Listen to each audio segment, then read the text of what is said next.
A special thank you to each of our subscribers who make this channel possible. Here's today's story. In a bold statement on Friday, President Donald Trump declared that China has totally violated its preliminary trade agreement with the United States, indicating that he is prepared to take decisive action in response. This announcement comes as stock futures dipped in reaction to the news. Trump's comments were made on his Truth Social platform, where he expressed his frustration over China's alleged failure to comply with the terms of the trade deal that had previously paused retaliatory tariffs between the two nations. U.S. Trade Representative Jamieson Greer supported Trump's claims during a CNBC interview, stating, "We're very concerned with China's non-compliance." He emphasized that the United States had fulfilled its obligations under the agreement while accusing China of dragging its feet on compliance, labeling the situation as completely unacceptable. Treasury Secretary Scott Bessent also weighed in, noting that trade discussions with China are currently a bit stalled. The trade agreement in question was established on May 12, which created a 90-day suspension of most tariffs imposed on each other's imports. This agreement followed a series of escalating tariffs imposed by Trump on Chinese imports, which prompted retaliatory measures from China. In his post, Trump reflected on the economic challenges faced by China just weeks prior, stating, "2 weeks ago China was in grave economic danger."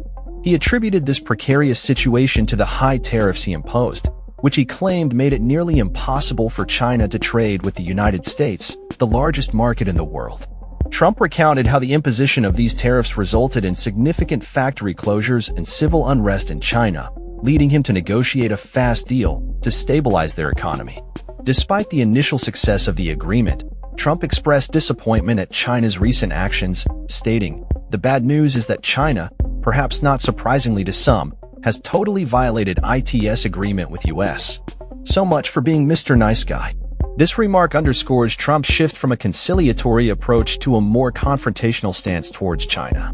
The backdrop of this trade tension has been further complicated by the political landscape, as Trump recently faced criticism from a CNBC reporter regarding the term taco trade, which implies that investors can profit from buying shares after market drops due to Trump's tariff announcements, anticipating that he will eventually reduce or suspend those tariffs. As the situation unfolds, the U.S. administration's focus on China's compliance with trade agreements appears to be intensifying, with officials highlighting the importance of addressing these violations. The implications of Trump's statements may have far-reaching effects on U.S.-China relations and the global economy, as both nations navigate the complexities of trade negotiations amidst rising tensions. In conclusion, Trump's latest remarks signal a potential shift in U.S. trade policy towards China, as he prepares to take action against what he perceives as violations of their agreement. The economic ramifications of these developments will likely be felt across markets and industries, as investors and analysts closely monitor the evolving relationship between the two economic powerhouses. That's all for this story. We upload videos every day covering many different subjects, so hit that subscribe button to stay informed. Thanks for watching.